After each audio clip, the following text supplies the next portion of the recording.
Welcome to the Encinitas Chamber Chat Live podcast. I'm Carol Knight with the Encinitas Chamber of Commerce. With the help from my talented friends at MaxLux, we will showcase the many aspects and unique qualities of the Encinitas community. Whether it be focusing on local business owners, advice from experts, or highlighting some of the local gems Encinitas has to offer, we hope you'll find this podcast informational and entertaining. Real journalism is challenging, and the media landscape continues to change, especially here in San Diego. I believe that local news is really the best source for news. It's written by honest people who have done their research and are balanced and fair. And I'm not alone. In fact, a recent survey says that 6 in 10 Americans say they have more trust in local than national news to give them information they can use in their daily life. And nearly 8 in 10, which is 78%, say they have more trust in local news to give them information they need to get involved in their community. So I am thrilled to have with me today the Associate Publisher of the Coast News, Kydd. Welcome. Thank you, Carol. It's good to be here. There's so much to cover, but I want to talk a little bit about your background and how you got into publishing. Sure. I'd love to share a little about that story with you. It's a family affair at the Coast News. In fact, my father started it as the Beach News in 1987 in our garage. No way. In Encinitas here. That's right. Yeah, he is a real example of what entrepreneurship looks like, and started with a few used desks. He wired the phone out to the garage and started hitting the phone book, making calls, trying to get advertisers. So back then we used to even develop our own photos in a small dark room we had there. We've come a long way since then, but when I got involved, it was in high school. I used to do paste up and pagination and layout before it was all digitally done. And I did that after school for a few years and got a little taste of what it was that my dad was building and what it meant to run a community newspaper. Mm-hmm. But really, I got fully involved after college. I went away to pursue my dreams, right? And went to UCSB in Santa Barbara as a global studies major. I don't want to get too deep into that, but I came back because my dad called me to help him run his business. He had to let his staff go for performance issues and said, Chris, I need you on the sales team. So I got involved as a salesperson then, and what that looks like is calling on local businesses and getting to understand their marketing challenges, and then positioning the Coast News as part of that solution. And I've been doing that for many, many years, and I still do that today. But I really kind of worked my way up through the different departments at the Coast News, and with, at one point, the vision of, as heir apparent, taking over operations, which sort of happened over the last few years as my dad just organically segued out of the day-to-day operations. Right. So my title as Associate Publisher now is where I feel most comfortable, but sometime in the near future, I'll certainly be stepping into the title of Publisher because I've been basically doing that for a while. But yeah, that's the short version, which I think is appropriate. So let's dial it back a little bit. Yeah. So your dad decided to start a newspaper. That's right. Did he have any experience in publishing? Was that something that maybe he had been involved in when he was a youth or where he grew up?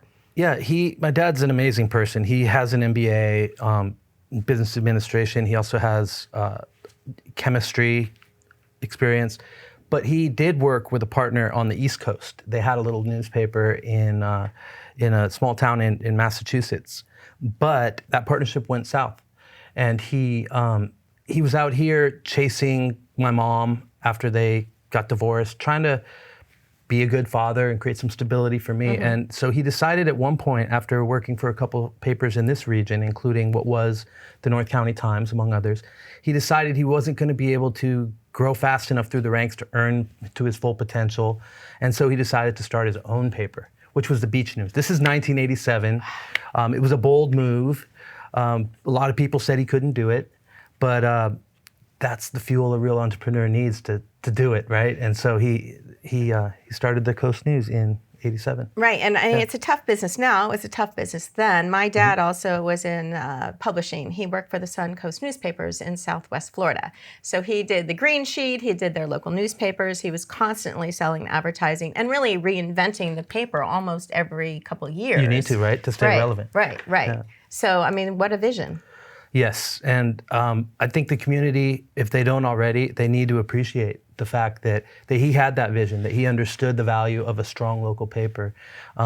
Because as you see around us, and hopefully we can talk about a little bit about that today, it's not the easiest business model to thrive within. But yeah, what a vision indeed. Well, that's a perfect segue. So as we all know, if you read the newspaper or pay attention to the news, the UT was recently sold, and they've been laying off journalists. And every time I pick up the paper, someone is writing their last column. So how do you feel? How do you feel that affects the Coast News and the more local newspapers?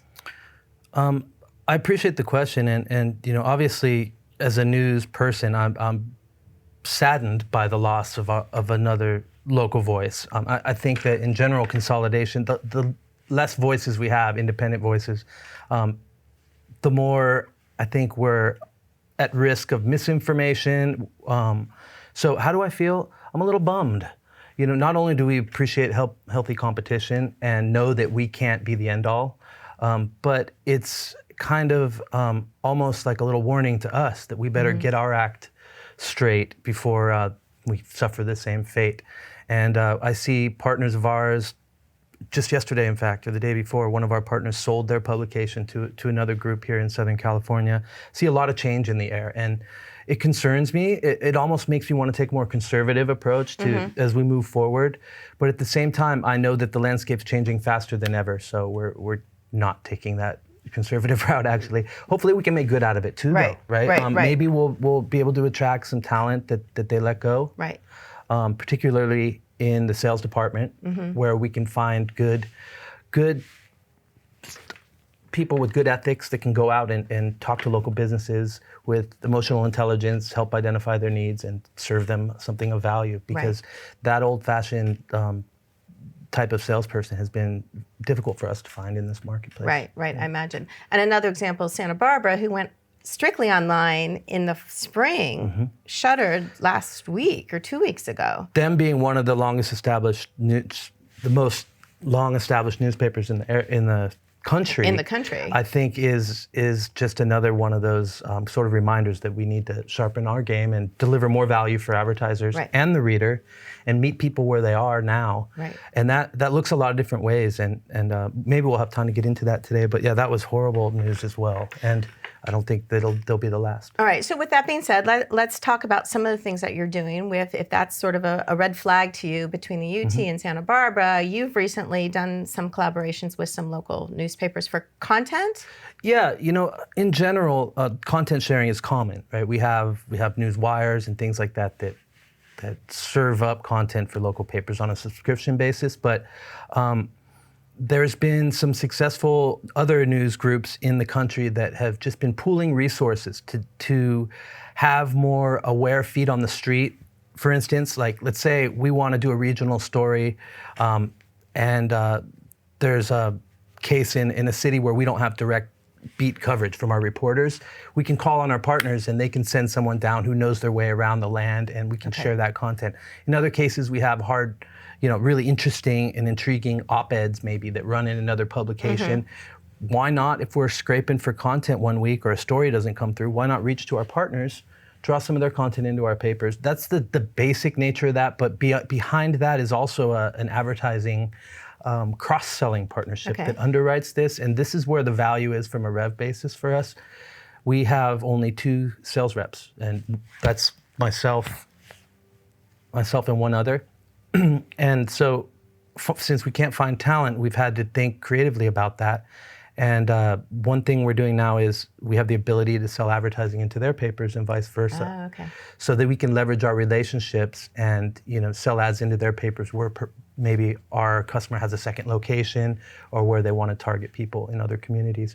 So that's kind of the heart of that. And we have a greater partnership like that with additional community papers. But focusing on this recent news, the San Diego News Group and their 8 or 9 titles, along with the Coronado News, we've come together to sort of rebrand that partnership. But greater than that, we have Reader Publications in Fallbrook. We have Picket Fence Media in San Clemente. I did not know that. And okay. One other up in Laguna that has some magazines there. So partnering with other community papers to stick up against the big guys, sort of a bunch of Davids against Goliath, if you will. Well, I like what you said, that you could tap into. I was a subscriber, I still am a subscriber to the UT, but I did subscribe to the LA Times. So we were getting a lot of redundant content a week later. But what I like about what you're saying is you can actually, boots on the ground basically, have someone be reporting or investigating for you, and it's still your own original content. Or let's say our reporter is on vacation or has to cover a city council meeting when an event's happening. We can collaborate. They can send a reporter out. Maybe we share expenses on that, for example. So yeah, it just makes us a little more dynamic and able to respond and give the coverage that our readers deserve, really, at the end of the day.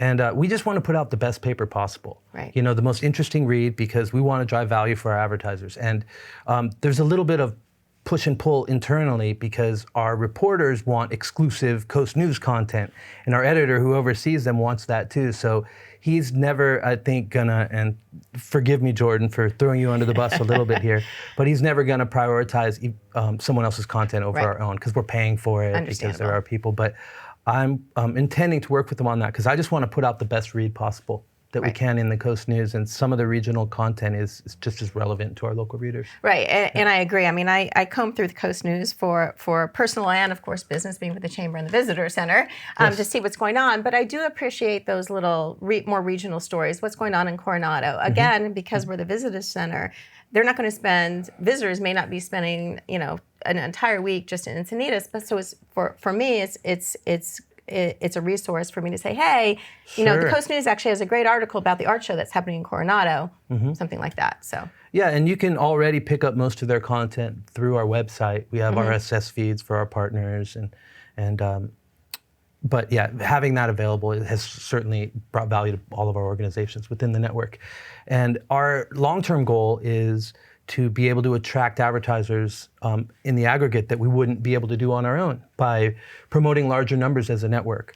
And we can then compete for some of the ad dollars that the UT is getting and things like that from state programs, from bigger corporate advertisers, maybe the Home Depots of the world. Right. And that's the vision, and maybe beyond that, a programmatic ad network, other things. So it all takes time to develop when you're a small company, but these are all ideas on the table. So what do you see the importance of the local newspaper to those local businesses? Well, besides the marketing platform, having access to certain demographics that maybe aren't heavy on social and being able to promote their businesses through us, we function as part of an information ecosystem that they should be tapping into. I mean, a local business should be aware of what's going on at City Council, of changes in the law that affect their business, their customers, and we are at all the City Council meetings reporting on them. That's something that the Coast News, as a community paper, has intentionally kept as part of our DNA, and what separates us from a lot of other community papers that may be more kind of hometowny, if you will, and not have that AP style edge. It's that city news content that we get from attending the council meetings. And some may not care about it, but in my opinion, it's among the top priorities for us that we need to continue, because especially with things like the Brown Act that keep people from having productive conversations because of the law, we become a really important part. And I've heard of that ecosystem, and I've heard even from council members that they heard it in the Coast News first, and it's city business, and I think that's kind of funny. Right, that's interesting. Yeah, but it's an important fabric of the community. Yes, and we want to do more for the local business owner, because they are the lifeblood of the Coast News. Advertising revenue is what pays for us. I mean, we do welcome contributions, and we have a small subscriber base, which is important. But the local businesses are our customers. So we put on a contest recently. That's one thing we did. We did the Best of North County contest. And these contests aren't new. I mean, people may be a little overwhelmed by them, but this is North County, this is Coast News land. And we very much wanted to create some healthy competition among local businesses. So we started this online contest, which I know you're aware of. And we just distributed a magazine around town and had a little winners party. And that's something we're going to continue with because it gives something of value to the small business owner. Now they have this brand that says that they're chosen by locals as a favorite, as the best. And that was one thing we did to drive more value for them. We're planning on other things. A new partnership is building for some local events and other things. So we're excited to be trying these new things, but it's tough as a small business owner too. We need to balance these traditional rev streams with the hope of long-term new ones, and with the small staff that can be challenging. Yeah, we're the same way at the Chamber and Visitor Center. You're just trying to, you're trying to improve and re-engage and reinvest in the community, but it's difficult with the funding and trying to find those revenue streams. This podcast is a great step forward. I think you're doing an awesome job. Thank you. Thank you very much. And we do have a feature in the Coast News called Chamber Chatter, which I think is actually really important for our local businesses. So as a member of the Chamber of Commerce, you have an opportunity to get profiled in the Coast News. And we work with our PR consultant in developing that article. And it is original content. I mean, we are providing that. But I think it's important. It really showcases and gives the local businesses a little bit more exposure that they might not have otherwise. I'm so glad you brought it up and that you guys are continuing to take advantage of that. 5-10 years ago, I probably would just be knocking on the Chamber's door asking you to buy ads and create some kind of campaign on a paid basis that way. But in this case, I think that this is a perfect example of the kind of sort of strategic partnerships that are going to be the future of our survival. It's recognizing how we can both benefit from a situation, and you nailed it. We get the content, we get local business content, you get more value for your members. That's a win-win. So I'm really excited about Chamber Chatter, and you probably know we've extended that out to the San Marcos Chamber as well. Yes, yeah. So you rolled that out recently. Yes, Rick and that chamber has also jumped on board, and we carry their Chamber Chatter as well every other week. And hopefully we can scale it up because that's relevant local content, both from the reader standpoint, and it's something that you can give your members that they're going to get feedback on, because people in the community are going to say, hey, I saw you in the Coast News. And I know that the Chamber, for a while there, before your term, people were asking, hey, what am I getting from my membership? I get a plaque, I get to go to these events, but I think this is just one more piece to what you drive, which is growing every day for the Chamber and the value you drive for your members. So excited to be a part of that. Oh yes, we're excited to have you as an important partner in the community and a friend of the Chamber. Thank for you. sure. Thank and you. again, we're the same way. We're both evolving, and you sort of have to keep up with the times and really showing that added value to our members, and our partnership is one way we can do that. Going back to the Coast News, the best of the North County, how many awards did you give out?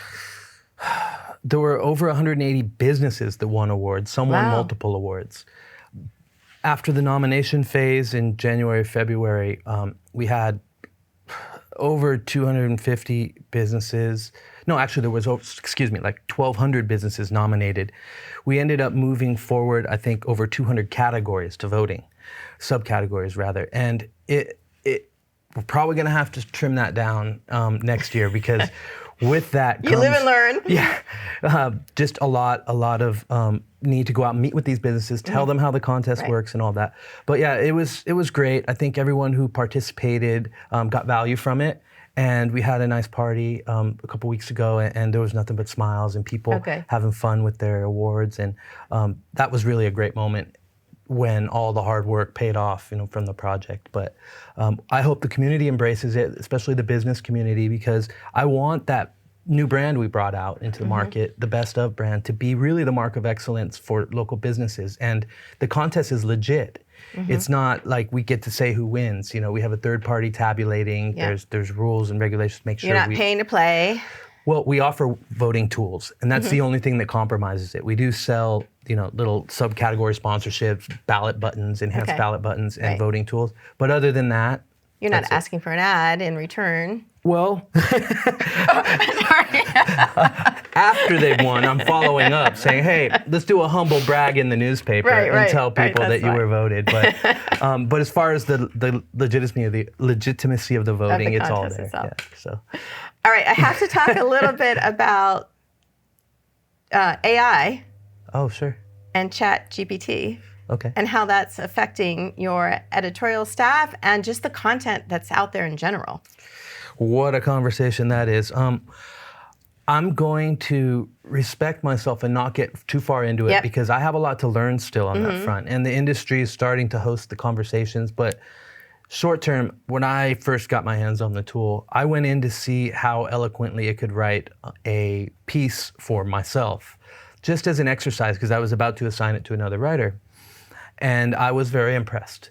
Also now I know, you're on the back end of Constant Contact or whatever it is. There's tools that use AI that write content and things like that.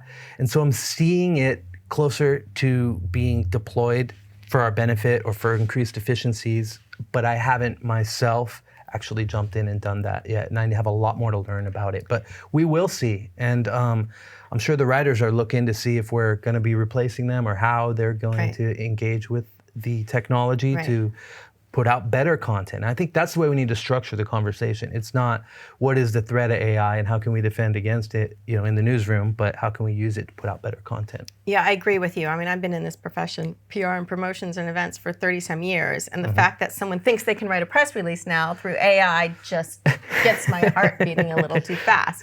However, I was listening to a podcast today, and it was Steven Sodenheimer, the director, and that's how you pronounce his name. And he was saying basically AI for that, because they're facing the same thing in the movie business and all that. It gets you to where you want to go faster.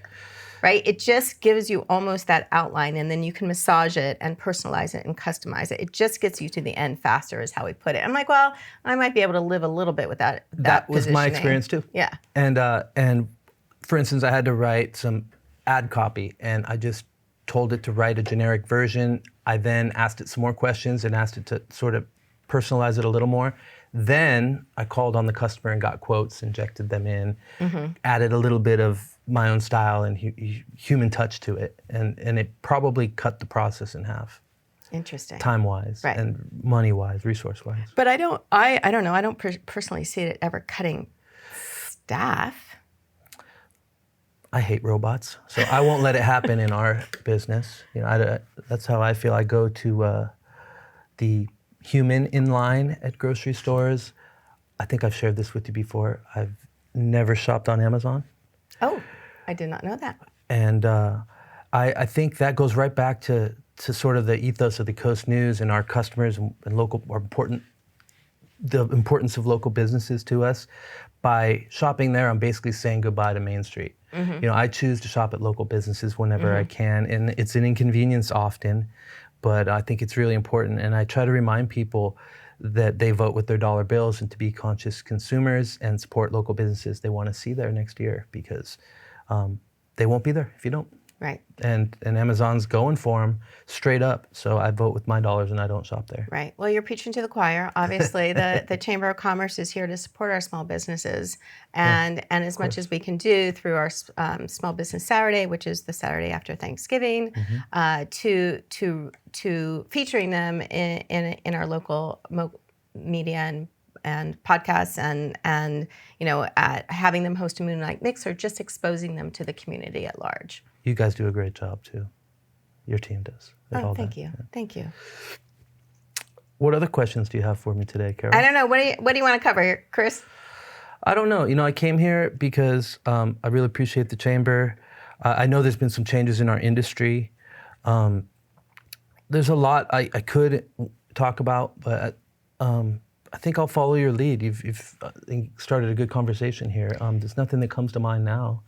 I always see you, and you're upbeat, and you have a smile on your face, and you have a positive word to say. So what motivates you? What sort of gets you out of bed in the morning, besides maybe an early wake up from your kids? Quite the opposite. They're asleep when I wake up. Right now, what motivates me is, the basic survival instinct, and it's never been more real. So, I need to stay relevant with advertisers, and I need to build that soon, or we won't be here anymore. That's the short version. The UT didn't want to sell out, I'm sure. They kind of had to. And there's some legislation coming down that hopefully will help papers. And I think part of the reason that these two moves happened recently had to do with the legislation getting kicked back to next year. But what makes me go? Faith. the promises I've made to people, to my advertisers who trust me, to my family who depend on me, to my partners who've created MOUs or shook hands on. Really, I just want people to say when I'm not around anymore, that was a good dude. I want my dad, who created this opportunity for me when he founded the Coast News years ago, to, be proud of me. Ultimately, I want to create enough wealth at some point through some of these moves we're making to add more to the community, to make a better paper, to do greater events, for instance. But I've noticed I've been trying to diversify what I do to keep it interesting, because after 15 or 20 years doing the same thing, you get a little burned out. So that's where some of these other ventures with the best of, with our partnerships for the local races like the Encinitas Beach Run make sense. It's just keeping it interesting and exciting. Right. I just want to rest my head every day and not have regrets. I appreciate that. I appreciate all you do. And I encourage everyone to pick up a copy of the Coast News and check them out online as well. Yes, thecoastnews.com is the website, thebestofnorthcounty.com. And if you like active events, come down to the Encinitas Beach Run and join us on September 17th. 20% off with coupon code COAST20 at checkout. Thank you. Thanks so much. Can't help myself. Thank you. You're welcome. Thanks for having me. Of course. Thanks for tuning in, and thanks to our sponsor, MaxLux. Join us again for the next episode of Encinitas Chamber Chat Live. For more information on the Chamber and its activities, please visit encinitaschamber.com.